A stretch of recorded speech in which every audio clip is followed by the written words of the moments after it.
Olá, boa noite. Mais uma vez, flagrantes da Copasa descartando esgoto diretamente no Rio Paranaíba. Menores são apreendidos por furto.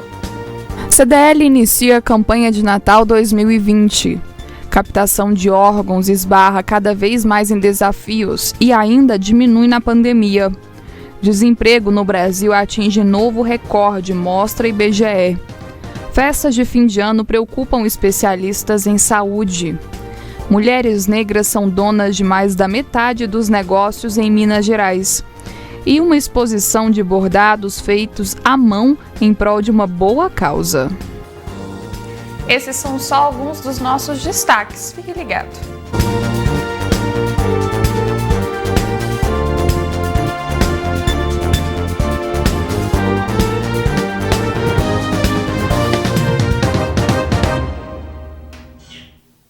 Enquanto a Copasa afirma que trata a maior parte do esgoto de Patos de Minas, nossa equipe foi até um local onde ela descarta esgoto diretamente no Rio Paranaíba.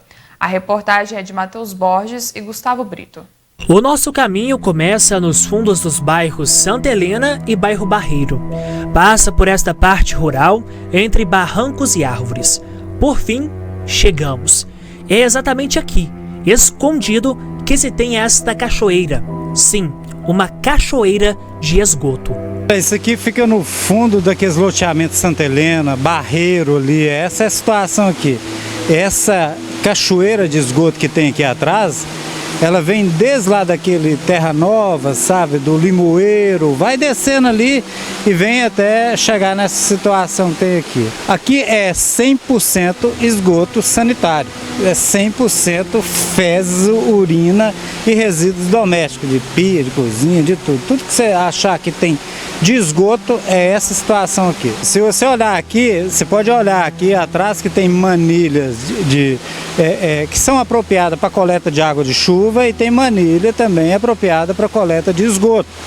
Então essa situação que quando a superintendente Cristiana ela afirma que trata 90% do esgoto, ela afirma que a situação está controlada, ela afirma uma série de coisas naquelas entrevistas dela lá, eu acredito que ela não conheça isso aqui não, senão ela não ia falar. O que ela fala é uma inverdade, é mentira. Essa situação aqui, se você olhar, essas manilhas menor que tem aqui, é a mesma bitola daquelas que é jogada lá na estação de tratamento de esgoto lá. Então esse volume aqui que tem aqui hoje de esgoto, esse volume que tem aqui, é a mesma quantidade que ela lança no Rio Paranaíba do esgoto que ela afirma que está tratando lá. Para eu afirmar que está tratando, eu nunca vi uma análise da Copasa, eu nunca vi a medição de vazão da Copasa, eu nunca vi nenhum tipo de procedimento operacional que eles usam para tratamento daquele esgoto lá. Até outro dia, até o lodo, esse lodo preto, essas coisas esquisitas que estava tendo aqui, eles estavam enterrando lá dentro daquela subestação, daquela estação de tratamento de esgoto lá. Quando eles fizeram esse lançamento, que não fizeram um bom serviço, igual toda obra dela é ruim, sabe? Então eles não fizeram o lançamento disso aqui, a obra direito, não colocou aquele dissipador bem feito, alguma coisa. Então com a força e a constância desse esgoto que cai dia e noite aí, acaba furando algum buraco e as manilhas vai caindo. É provável que isso aqui tinha sido bem perto aqui do rio, sabe? Então ele foi distanciando, foi erodindo até ficar essa situação aí. Para Ivanildo, o problema será resolvido só com o passar de alguns anos. Isso aqui parece o Rio Negro e o Solimões, sabe? De um lado a água é de uma cor, do outro é de outra cor. Que infelizmente é um descaso. E sabe quando que isso aqui vai resolver? Daqui mais ou menos de 5 a 6 anos ainda. Eles não conseguem. Eles têm que fazer uma estação de bombeamento de esgoto. E eu espero que essa não venha com bypass não, que ela funcione dia e noite sem parar e que esse esgoto aqui seja realmente colocado na estação de tratamento e tratado. Enquanto isso, o Rio Paranaíba continuará sendo poluído. Isso aqui, de um dia por outro, é mentira, é uma enganação quem falar que vai resolver esse problema aqui. Tá?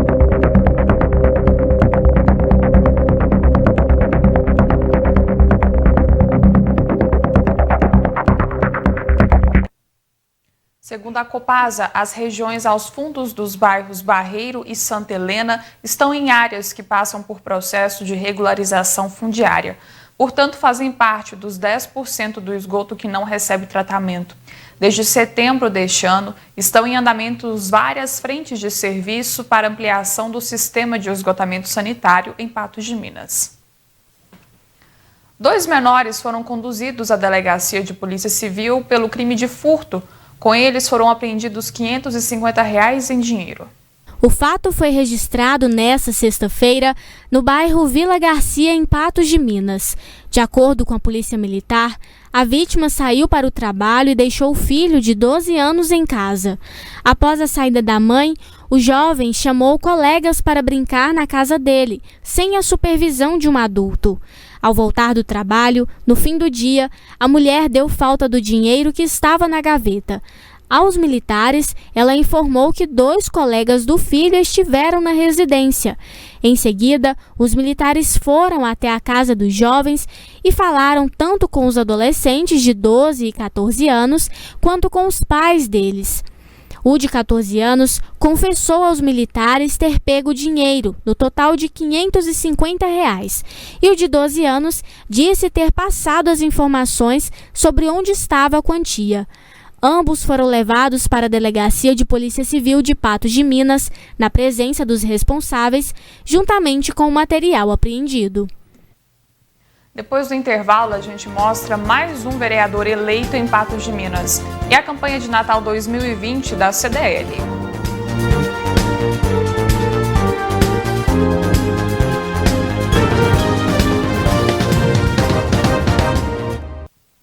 Hoje, na série Vereadores Eleitos, a gente conta a história do professor Daniel, do PDT, eleito com 912 votos. Daniel Amorim Gomes, 32 anos, graduado e mestre em filosofia e cheio de vivências no meio político.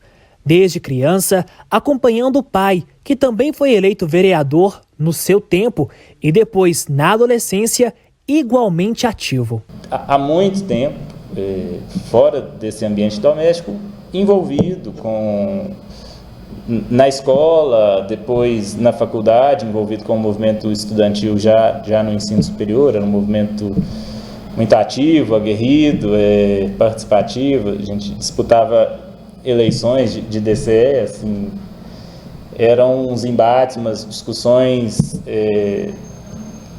das quais eu gostava de participar. Assim, então, e passei a estudar também política. Daniel também é professor e trabalha com o público jovem do ensino médio e dos primeiros períodos da faculdade. Logo, o apoio dessa galera foi bem forte no período da campanha eleitoral. O fato de ser professor certamente ajuda muito, por lidar. Hoje eu trabalho com adolescentes de 15, 16 e 17 anos e dei aula quase todo o tempo para os primeiros períodos, então era para também adolescentes de 18, 19 anos. Hoje cada vez mais a turma entra mais jovem na faculdade. Então assim, eu tenho há muitos anos um contato direto com com parcela jovem da população patense, então certamente isso contribui.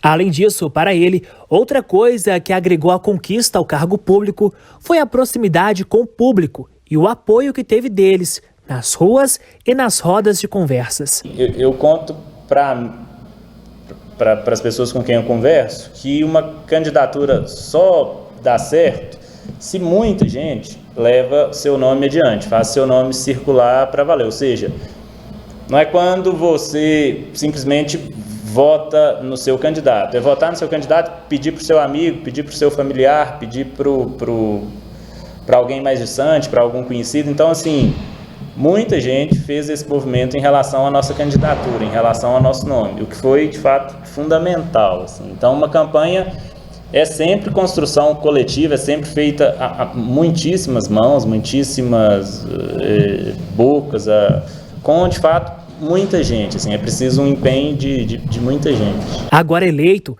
o professor Daniel já tem planos para trabalhar na próxima gestão. E fica aqui registrado mais esse compromisso com as pessoas e com a confiança que lhe foi dada. Eu sou professor, portanto a educação é certamente uma das pautas. A gente tem a questão da municipalização de certas escolas que vai demandar uma fiscalização muito próxima, assim, muito atenta.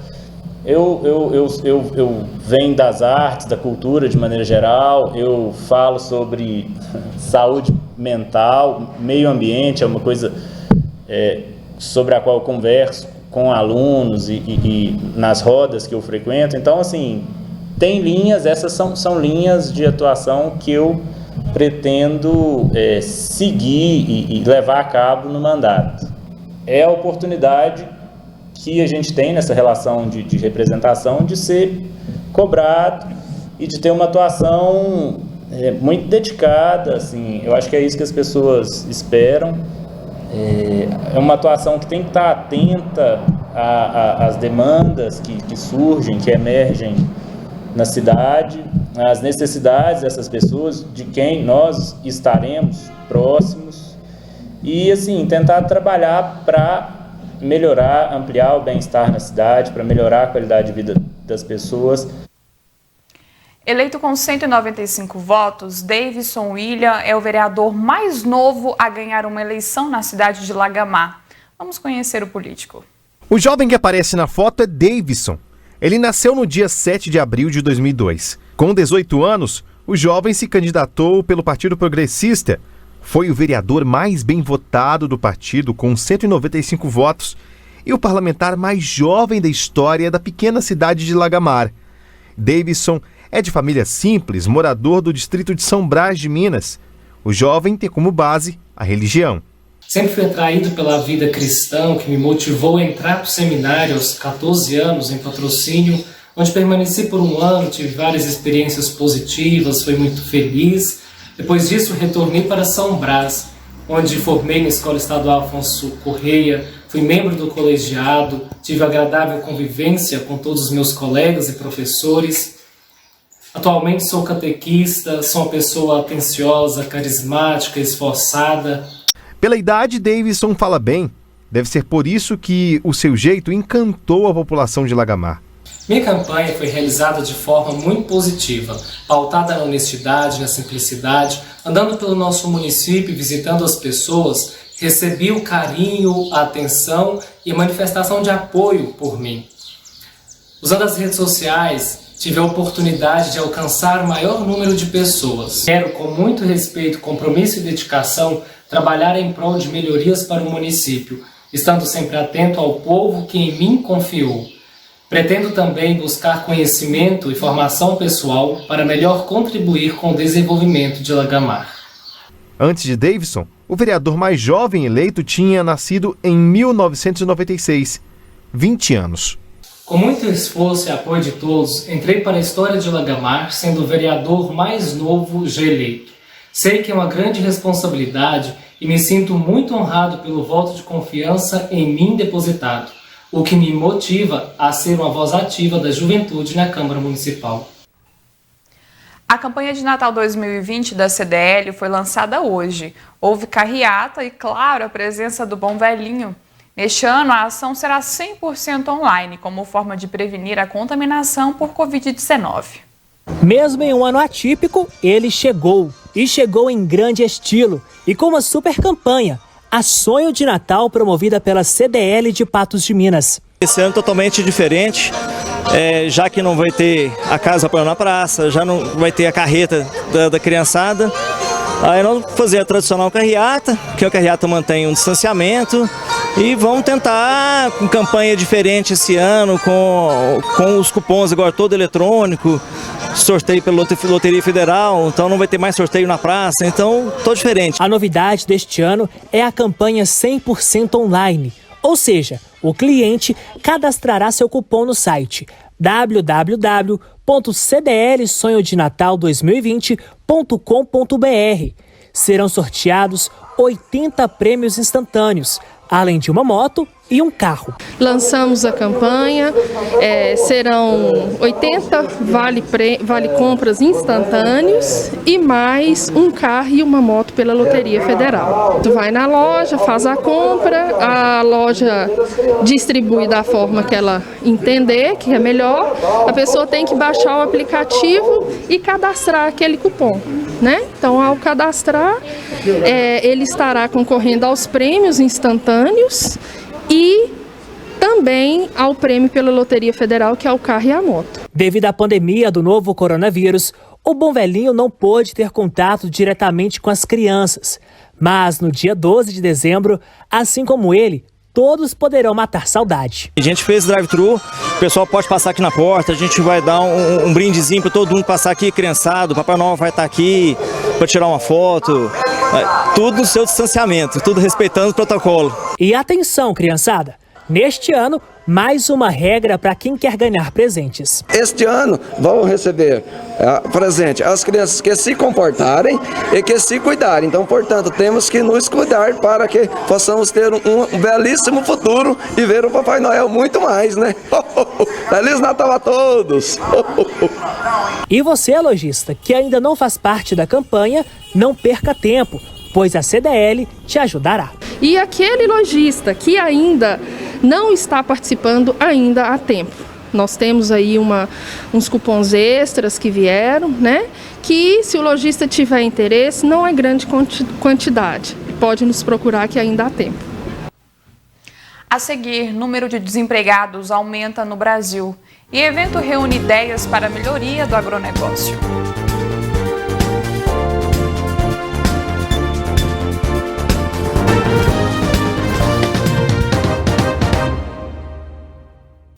Aconteceu hoje o Agita Warm Up. O objetivo do evento foi estimular ideias que tragam melhorias para o agronegócio da região.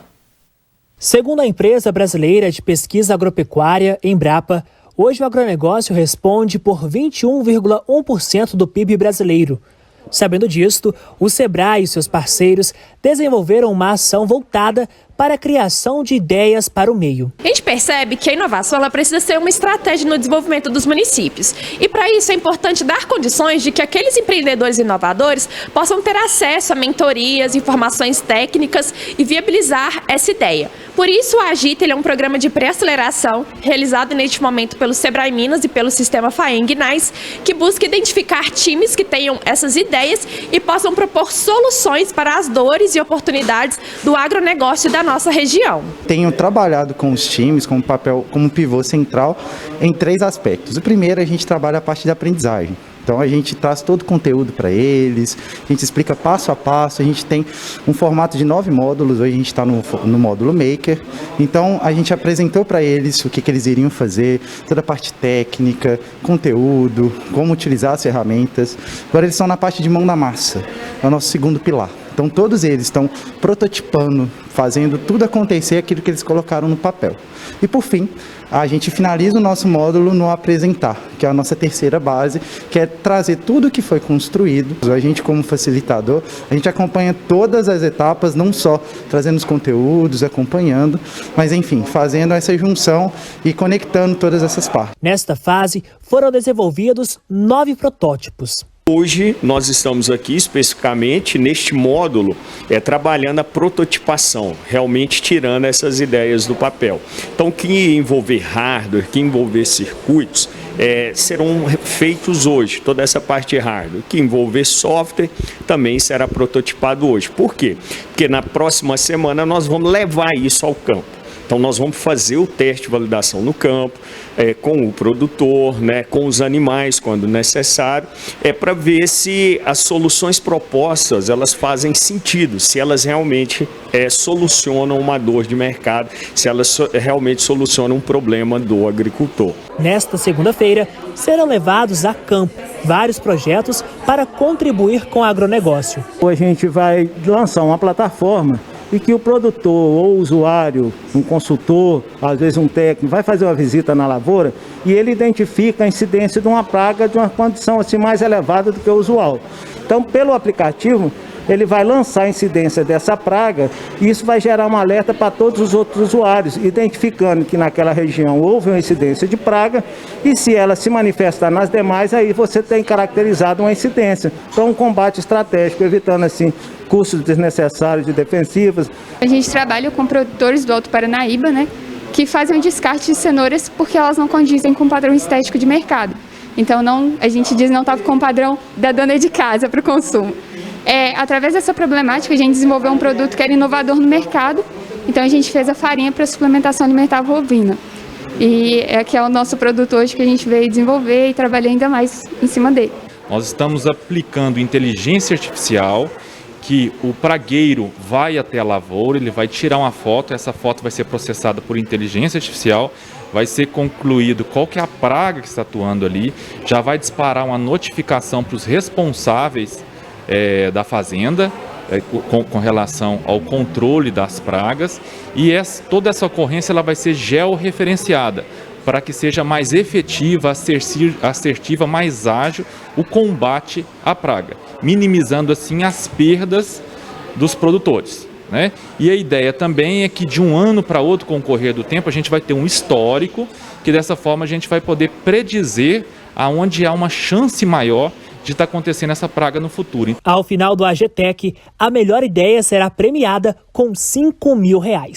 Pelo nosso patrocinador ouro, que é a Copatos, o valor de R$5 mil. Então nós vamos finalizar a jornada no dia 12 de dezembro. Dados divulgados pelo IBGE mostram que o desemprego no Brasil ainda está longe de ser solucionado. O índice do trimestre encerrado em setembro bateu um novo recorde, chegando ao índice de 14,6%. Esta é a maior taxa registrada na série histórica do IBGE, iniciada em 2012, e corresponde a 14.100.000 pessoas. Ou seja, mais 1.300.000 desempregados entraram na fila em busca de um trabalho no país. As categorias que mais perderam em termos relativos, né, ou seja, em termos percentuais, foram os empregados sem carteira assinada e os trabalhadores domésticos, né? Então foram onde houve a queda mais acentuada em relação ao período de um ano, né, em relação ao terceiro trimestre de 2019. Mas também foi observado uma queda no número de trabalhadores com carteira assinada, assim como do número de empregadores e trabalhadores por conta própria. Segundo o IBGE, o aumento da taxa de desemprego reflete a flexibilização das medidas de isolamento social para controle da pandemia de Covid-19. Com o relaxamento dessas medidas, um maior contingente de pessoas foi em busca de uma ocupação. Quando houve o efeito inicial da pandemia, houve uma queda muito brusca do número de pessoas ocupadas, ou seja, muitas pessoas perderam o trabalho. E boa parte dessas pessoas que perderam o trabalho simplesmente saíram do mercado de trabalho, ou seja, elas não buscaram trabalho, né, por diferentes motivos. Agora o que a gente observa é uma estabilidade, né, tanto do número de ocupados quanto do número de desocupados. Mas se a gente comparar, por exemplo, com os valores do terceiro trimestre de 2019, ou seja, no período de um ano, o número de ocupados hoje é cerca de 1,2 milhão de pessoas a menos do que estavam ocupadas há um ano atrás. Apenas as atividades da agricultura e da construção civil tiveram crescimento da população ocupada no terceiro trimestre. Na construção, o aumento foi de 7,5%. São cerca de 88 mil pessoas a mais em relação ao segundo trimestre. No entanto, no segundo trimestre, a gente tinha observado uma queda também bastante importante na construção civil. E esse aumento agora não foi suficiente para compensar essa perda, né, do segundo trimestre. Em Minas, o índice manteve-se estável. Nessa comparação com o segundo trimestre de 2020, a gente observa, por exemplo, que o número de pessoas ocupadas, né, ou seja, aquelas pessoas que tinham trabalho, e o número de pessoas desocupadas, ou seja, aquelas que não tinham trabalho e estavam buscando efetivamente trabalho, também ficou estável esses números em relação ao segundo trimestre. Então, apesar dessa estabilidade em relação ao segundo trimestre, os valores, por exemplo, de número de pessoas ocupadas no terceiro trimestre continuam bastante abaixo dos valores pré-pandemia. No próximo bloco, festas de fim de ano preocupam especialistas em saúde e captação de órgãos esbarra cada vez mais em desafios e ainda diminui na pandemia.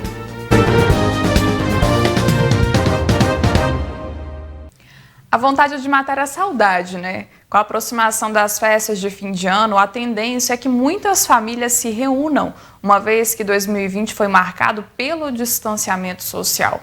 O problema é o risco de contágio. Fim de ano chegando e muitas pessoas já começam a planejar as festividades para o Natal e o Ano Novo. Mas esse ano, devido à Covid, será que as pessoas ainda vão se reunir? Eu acho que vou passar Natal mesmo com a família. Eu sou de Pompeia, eu acho que vou para Pompeia passar Natal lá. Em Uberlândia, com a minha filha. Eu vou se depende, como diz, se tiver um pouco calmo, do jeito que tá, não dá nem para ir. Não dá nem para sair de casa. Eu acho que o remédio é prevenir, né? Na casa dos pais, sim, a gente A gente vai, mas nem cair de irmão, certo irmão, a gente não vai, porque tem lugar, tem que viajar, isso é complicado, né? Esse senhor, por exemplo, vai passar o Natal e o Ano Novo em vários lugares. Eu vou para uns 3 ou 4 lugares, vou passar no mundo. Deu dia 23 eu vou sumir no mundo, voltar dia 10, dia 12 de janeiro.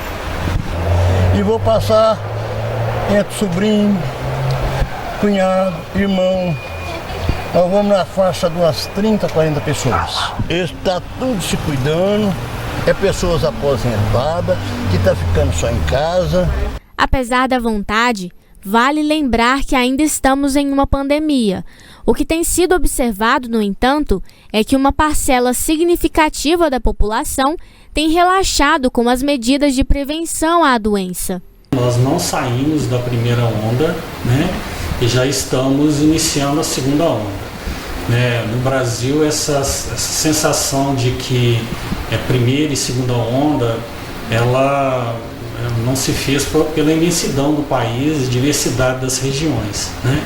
Então, enquanto uma região está em ascensão, a outra está em descenso, né, dos casos, quando uma outra região ela está com diminuição dos casos, outros já estão iniciando, é o que a gente tem observado, né? Então fica a falsa impressão, né, aí que a população tem, é de que o coronavírus passou.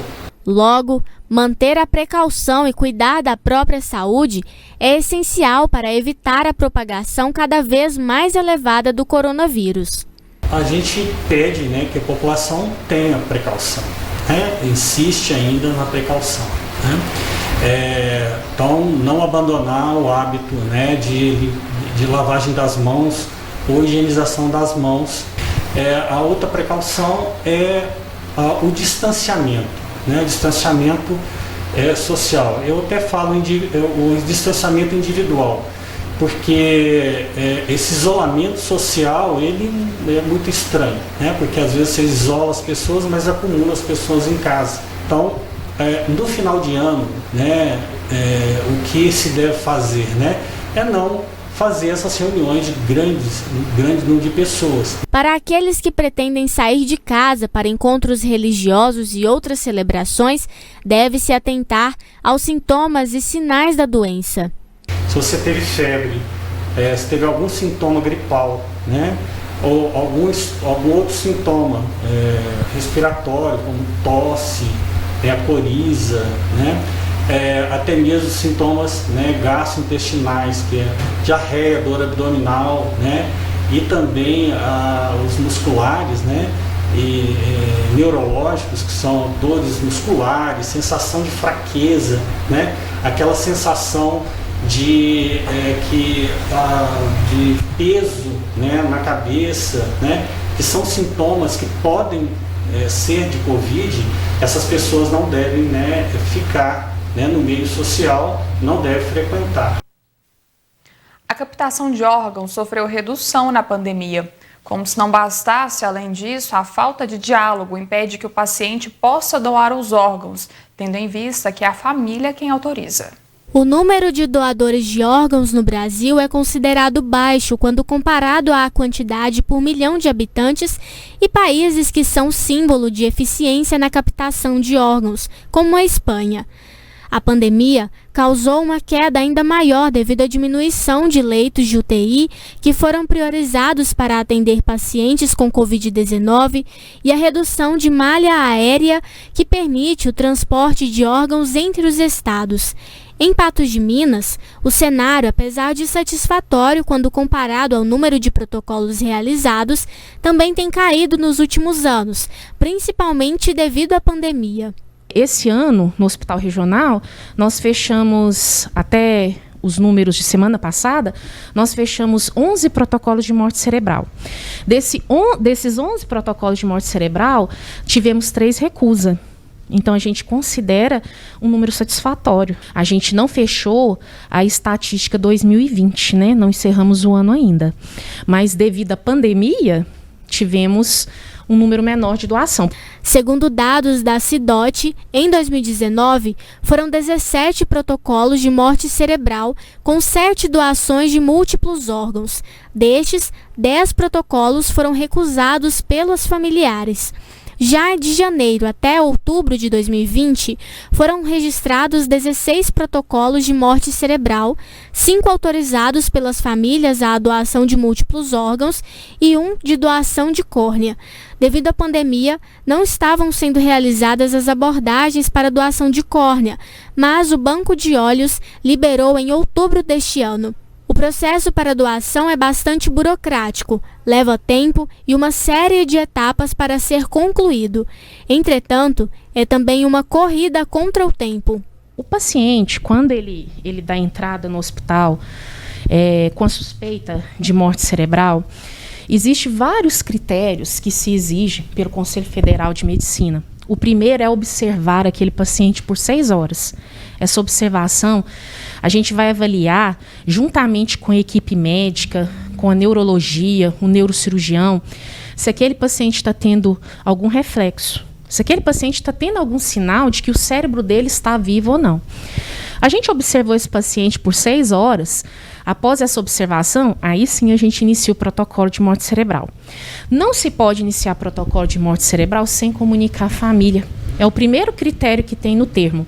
Após todo esse procedimento, realizados os exames clínicos, essa observação por 6 horas, feito o eletroencefalograma, se conclui o protocolo. Fechou o protocolo, o horário do último exame é o horário do óbito do paciente. A doação de órgãos é uma corrida contra o tempo. O cérebro, quando ele morre, ele dá sinais que ele morreu. Consequentemente, os outros órgãos vão entrando em falência. Então, mesmo naquele momento difícil da família, um momento que está recebendo a notícia que seu parente faleceu, que não tem o que fazer mais, nós abordamos a família. Além da pandemia, o que complica e implica na redução é a falta de comunicação entre as famílias a respeito da vontade de doar. Essa conscientização é que garante que a doação seja feita e mais pessoas tenham a possibilidade de continuar vivendo. A autorização de doação de órgãos aqui no Brasil, ela é só feita com autorização do familiar. E para esse familiar autorizar essa doação, o importante é que em vida você esclareça que você tem o desejo de doar. Eu tenho o desejo de doar. Fica muito mais fácil para aquela família autorizar a doação. Nos últimos dias, uma imagem correu o mundo, a de um homem sendo contido por seguranças em um supermercado no sul do país. O que muita gente se pergunta é se esse comportamento agressivo é individual, impulsivo ou faz parte do treinamento desses profissionais. E também, há leis que regulamentam essa atividade? Os casos de violência protagonizados por seguranças particulares têm se tornado mais frequentes e levantam questionamentos sobre a atuação desses profissionais. Na maior parte dos casos, os seguranças contratados estavam exercendo as suas atividades de forma irregular e demonstraram falta de preparo para lidar com situações rotineiras. O Sindicato dos Vigilantes de Minas alerta que para cada segurança devidamente certificado e autorizado em nosso estado, devem existir hoje quase 5 vigilantes atuando de forma irregular. E essa é a grande preocupação, porque essas pessoas, muitas delas não têm treinamento, muitas delas você não sabe a questão da ficha criminal, né? Muitas delas o estado psicológico, e aí onde que a gente tem visto, na maioria dos problemas que a segurança privada tem. De acordo com a lei, o vigilante é o profissional capacitado em curso de formação, empregado de uma empresa especializada ou que presta serviço de segurança privada que tem autorização da Polícia Federal, responsável também pela fiscalização do setor. Precisamos melhorar, apertar as regras, tornar as leis mais duras para a regulamentação e leis que punem efetivamente as empresas clandestinas, né? Que punem seus empresários do ponto de vista civil, mas criminal também. No curso regular dessa escola de formação profissional, os futuros vigilantes chegam a ter até 200 horas aula.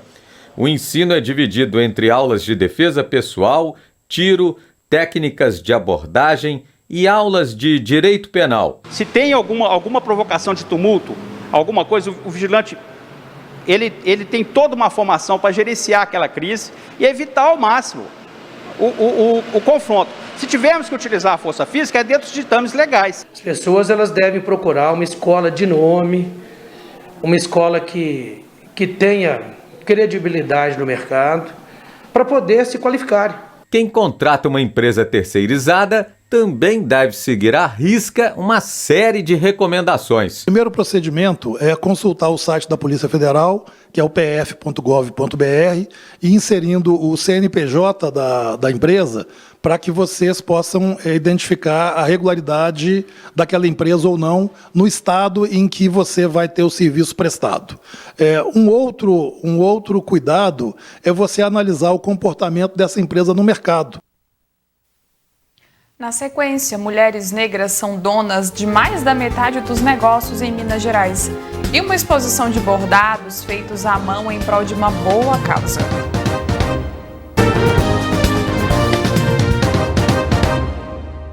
Cerca de 4,7 milhões de mulheres negras são donas de negócios. Isso representa 16,8% do total de empreendimentos no Brasil. Mas esse número é tímido se comparado com a presença de mulheres negras no país, que, de acordo com o último censo, é de 1/3 da população. A Shirley apresenta com orgulho os produtos de beleza da empresa dela e da irmã. Mesmo tendo outro emprego na área de segurança do trabalho, desde setembro do ano passado, os sabonetes e cremes ajudam a ganhar uma renda extra. O mercado de trabalho para a mulher preta, inclusive, ele é mais difícil, né? A gente precisa complementar a renda e minha irmã, inclusive, que é minha inspiração. Ela é mais nova do que eu, mas ela é minha inspiração.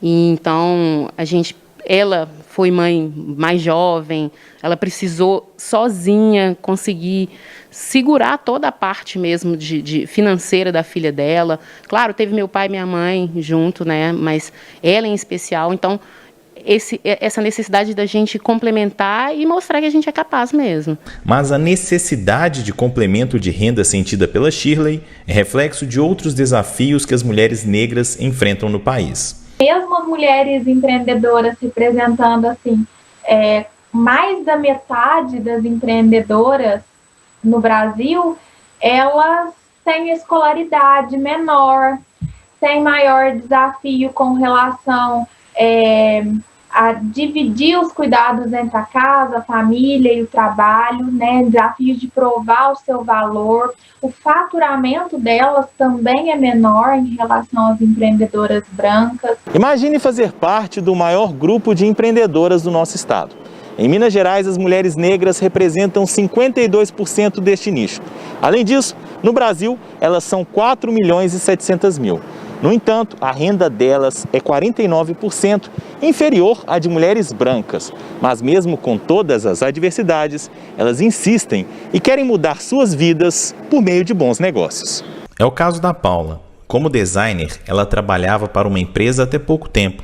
No ano passado, idealizou a Cria Preta, que desenvolve logos e marcas. Dentro do projeto, ela aplica o conceito de design ancestral, que resgata elementos afro-brasileiros de identidade. Design ancestral, ele fala de um povo que por muito tempo foi silenciado, um povo que por muito tempo não teve a possibilidade de ser alguém, e o design ancestral, ele é isso. Eu preciso falar de pessoas, né?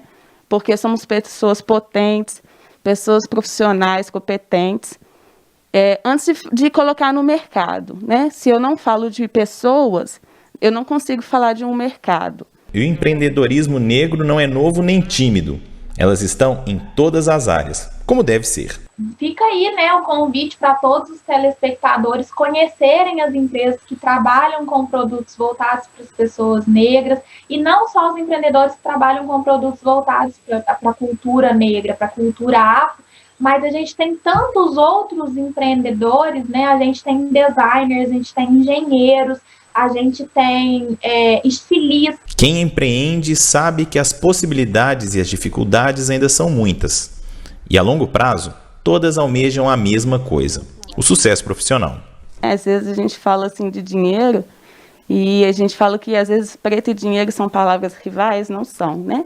A gente também tem que falar de dinheiro, a gente tem que potencializar isso, porque a gente é um povo em ascensão financeira, ascensão política, né? E é isso, assim, o futuro é agora. Um grupo de mulheres se reuniu na tarde deste sábado para uma exposição de peças bordadas totalmente à mão. Toda a renda arrecadada nesse evento será destinada a uma instituição de caridade. As imagens sacras revelam toda a religiosidade e amor das mulheres pelo artesanato. Os guardanapos também têm muito detalhe. As almofadas, lenços, panos de prato e tapetes contêm muitas cores. Um trabalho que exige cuidado e muita dedicação.